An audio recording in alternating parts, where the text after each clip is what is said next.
paguanin dritat dhe paguanin dhe 150 milion dolar çdo vit nëpërmjet buxhetit shtetit për ata që vjedhin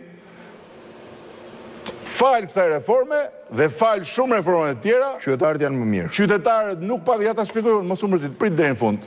Nuk paguajnë më asnjë lek për herë të parë në historinë e vet.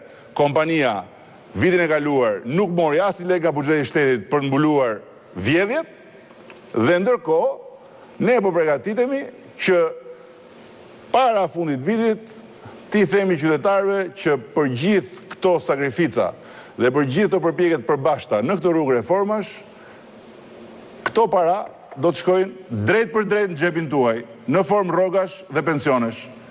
Mos u mërzit, sepse